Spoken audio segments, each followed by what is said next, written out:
Oi, gente, aqui é Sinara Lopes. Para quem não me conhece, eu sou nutricionista. E essa semana eu lancei uma enquete no meu grupo do Telegram questionando o que os nutricionistas estavam fazendo nesse período de isolamento e quarentena, né? Eu perguntei se eles estavam trabalhando fora, como em hospitais, por exemplo. Perguntei se eles estavam trabalhando de casa, se estavam trabalhando de casa com atendimentos online ou se não estavam trabalhando de forma alguma nesse momento de isolamento social. E aí algumas pessoas responderam, e a maioria das pessoas que respondeu que não estava trabalhando de forma alguma, mas alguns falaram que estavam atendendo online, o que eu fiquei muito feliz, né? Mas assim, eu tô gravando esse vídeo para estimular você que não está atendendo online a começar esses atendimentos. No meu caso, como é que tá funcionando para mim? Eu trabalho em hospital, trabalho no hospital universitário da Universidade Federal do Ceará, lá no Hospital das Clínicas de Fortaleza. E ontem eu voltei a trabalhar porque eu estava já testada, apresentei sintomas de gripe, não sei se foi Covid, espero que não tenha sido. Também não fiz o teste, porque quando eu fui na emergência o médico me avisou que só estavam pedindo o teste para casos mais graves, que graças a Deus não era o meu caso.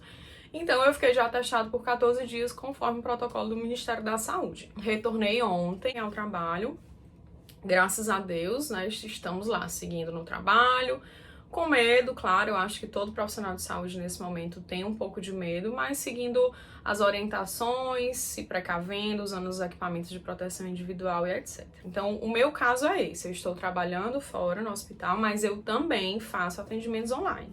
Nesse período que eu estava afastada, eu fiz alguns atendimentos online, não marquei muitos, porque eu não estava 100% de saúde, mas mesmo assim, já no finalzinho, perto de terminar o período de 14 dias, eu consegui atender algumas pessoas. Então, essa é a minha realidade hoje.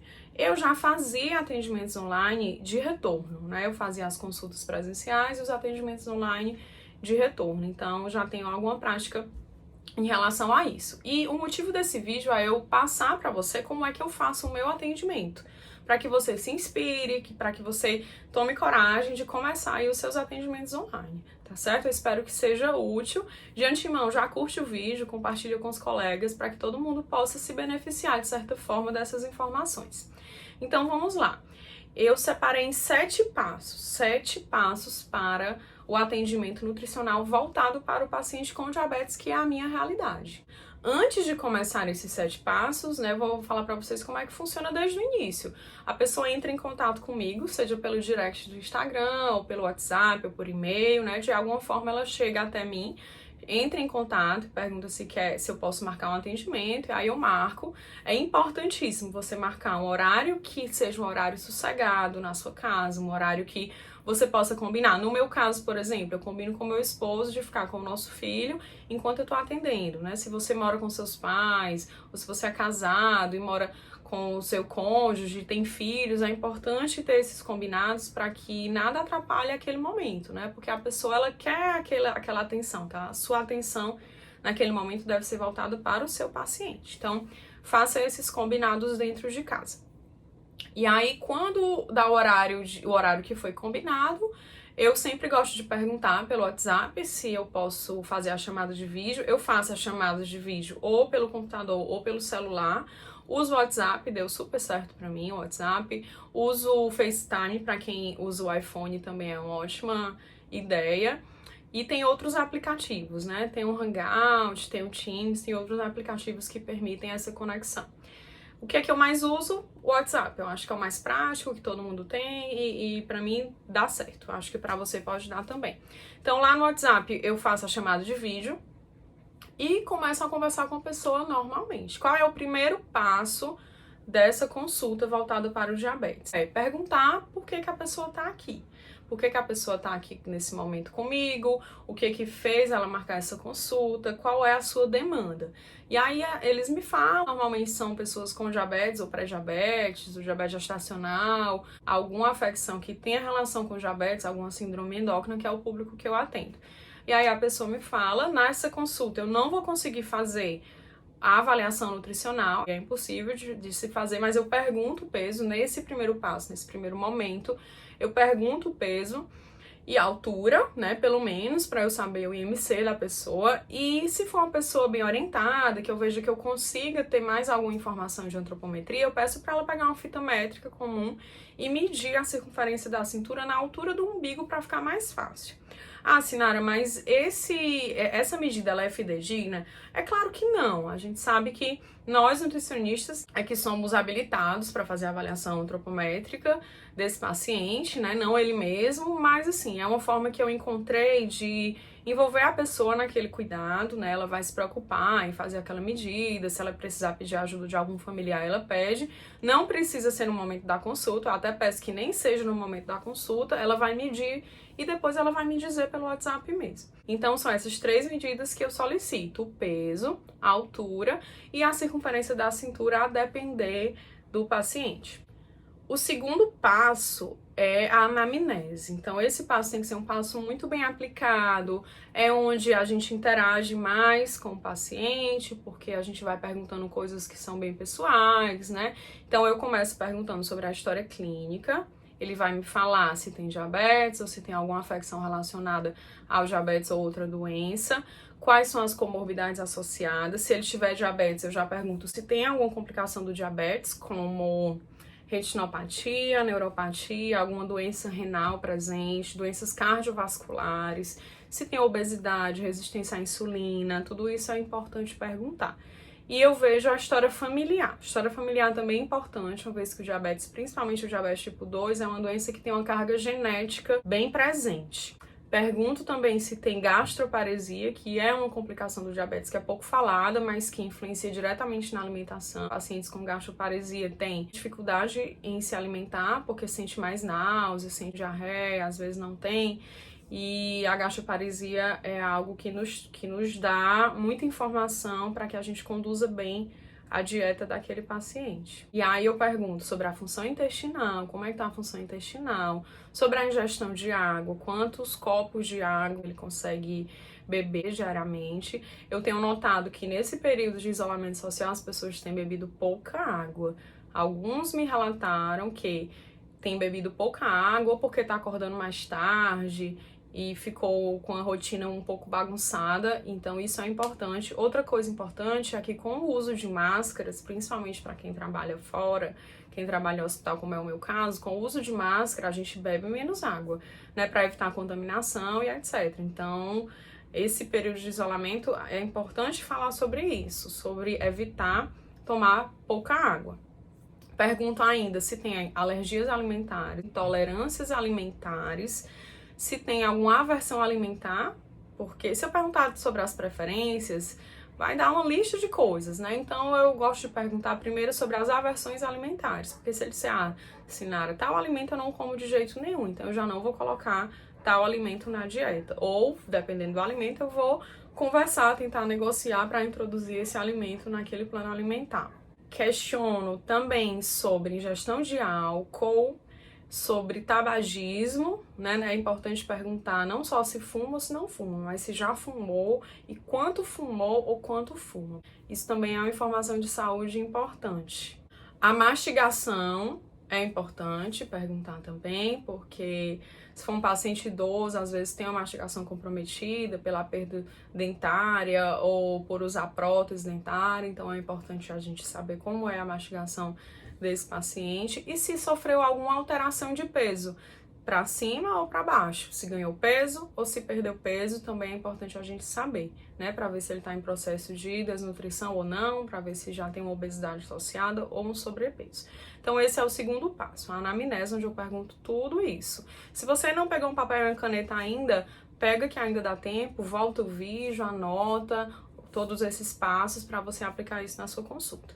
Vamos para o terceiro passo. O terceiro passo é sobre os exames. Eu peço sempre para a pessoa me mandar com antecedência, se possível, todos os exames mais recentes que ela tiver. Exames de sangue, como hemograma, exames que são relacionados às funções metabólicas. Eu peço para ver colesterol e frações, triglicerídeos, função renal, creatinina, ureia, função hepática e principalmente os exames relacionados à glicemia, hemoglobina glicada, teste oral de tolerância à glicose e a glicemia de jejum. Se a pessoa faz a ponta de dedo, já faz o exame de glicemia várias vezes ao dia, eu também peço para ela me mostrar ou me repassar os valores das pontas de dedo com os horários. Já vou falar por que e para que eu peço essa informação. Se você puder pedir os exames naquele primeiro momento de contato que o paciente tem com você para marcar a consulta, é melhor, porque você já recebe os exames, você já recebe o motivo da consulta, ele vai te falar por que ele está lhe procurando e você já consegue direcionar melhor o seu atendimento. E o quarto passo é aplicar o recordatório alimentar 24 horas, ou recordatório alimentar habitual. Eu gosto de aplicar o recordatório alimentar habitual. O recordatório 24 horas eu aplico quando é para fins de pesquisa, lá no meu trabalho, quando a gente vai usar aquele dado para alguma pesquisa, né, tentar fazer alguma publicação, enviar resumo para congresso, etc., a gente aplica o recordatório 24 horas, mas na prática, no dia a dia, eu aplico o recordatório habitual, porque eu tenho ideia de como é aquela alimentação no geral e a pessoa não me dá só um alimento naquela refeição.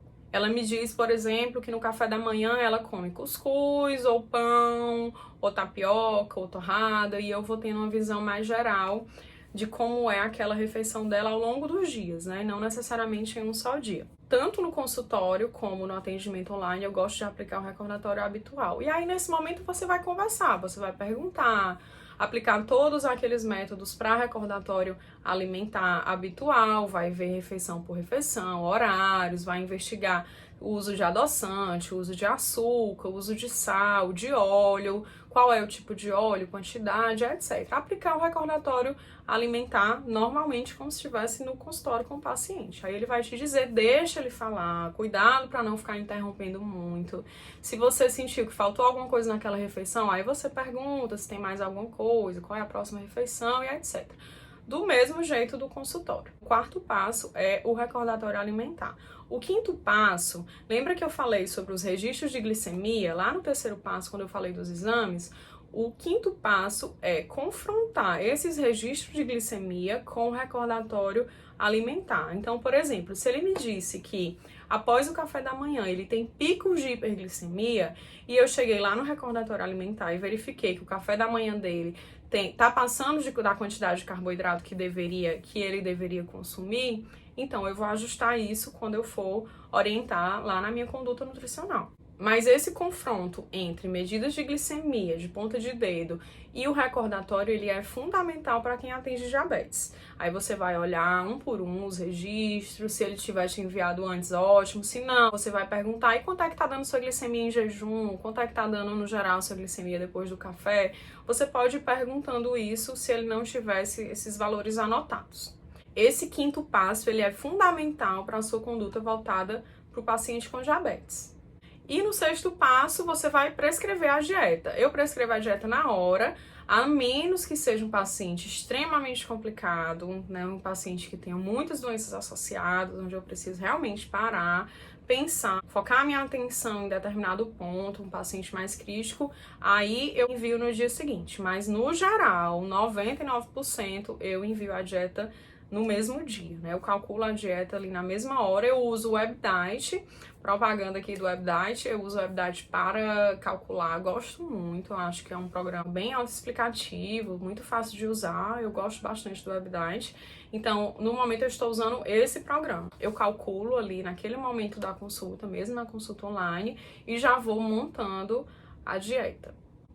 Se você não se sentir seguro para isso, não tem problema nenhum. Você pode avisar ao seu cliente que você vai calcular a dieta dele com cuidado e no dia seguinte você envia. Mas assim, não dê muitos dias, não dê uma semana para a pessoa receber aquela prescrição. Uma semana é muito tempo, né? Eu não gostaria de ir em um profissional que só vai me dar a sua conduta daqui a uma semana, né? Eu ia perder o foco, eu ia querer aproveitar aquele momento que eu estava realmente demonstrando comprometimento, porque eu busquei um profissional, busquei um nutricionista para receber uma orientação, e eu ia querer aproveitar aquele momento de comprometimento. Se você puder dar uma orientação geral naquele momento, é bom, porque a pessoa não sai de mãos abanando.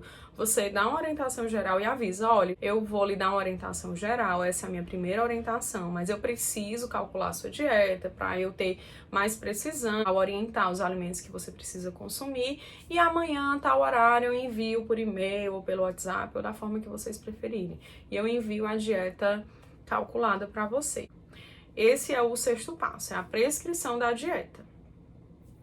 E o 7º passo é o momento do envio. Você vai enviar essa dieta que você prescreveu, que eu sugiro, como eu falei, que seja na hora, mas se não for, não tem problema. Seja honesto com seu cliente, diga que, olha, eu vou calcular para lhe dar mais segurança do que você vai estar comendo, eu vou calcular a dieta, eu preciso ter certeza de quanto de caloria, proteínas, carboidratos, lipídios e micronutrientes você vai estar consumindo, e tal hora ou tal dia eu lhe mando a dieta completa. E aí, quando você mandar, que é o 7º passo, não mande só a dieta.